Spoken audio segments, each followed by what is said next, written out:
महापालिका निवडणुकीत महायुतीचीच बाजी. 29 पैकी 24 पालिकांवर महायुतीची सत्ता. मुंबईत पहिल्यांदाच होणार भाजपचा महापौर. ठाकरे, पवार आणि काँग्रेसचा राज्यभरात धुव्वा. 29 पैकी 9 महापालिका भाजपनं स्वबळावर जिंकल्या. महापालिकांवर झेंडा फडकवत फडणवीसांकडून ब्रँड देवेंद्रचा करिश्मा सिद्ध. अत्यंत प्रतिष्ठेच्या बनलेल्या नवी मुंबई पालिका निवडणुकीत भाजपचाच वरचष्मा. एकनाथ शिंदेंना धक्का देत गणेश नाईकच ठरले नवी मुंबईचे ठाणेदार. ठाणे महापालिका निवडणुकीत शिंदेंच्या शिवसेनेची सरशी. शिंदेंच्या शिवसेनेचा 75 जागांवर विजय. भाजप 28 जागांवर विजयी होत ठरला लहान भाऊ. ठाकरेंच्या शिवसेनेची अवघी 1 जागा तर मनसेला मात्र भोपळा.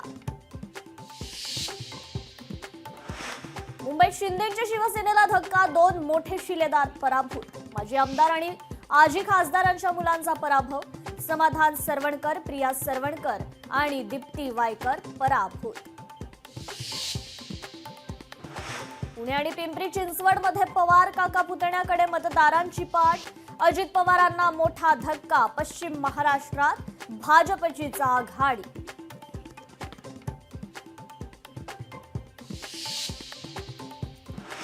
पंधरा महिन्यांपूर्वी स्थापन झालेला इस्लाम पक्ष मालेगावातील सर्वात मोठा पक्ष. मालेगावात इस्लाम पार्टीला सर्वाधिक 19 जागा.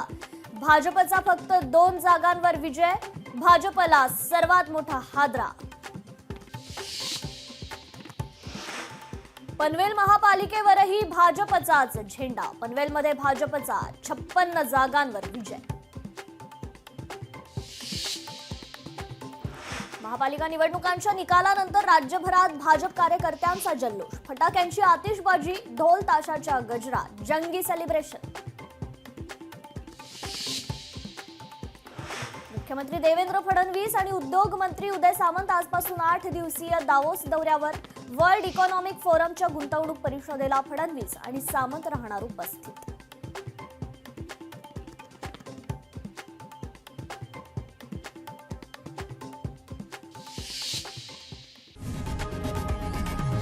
लोकशाही मराठी ऐका, पहा, जागरूक रहा.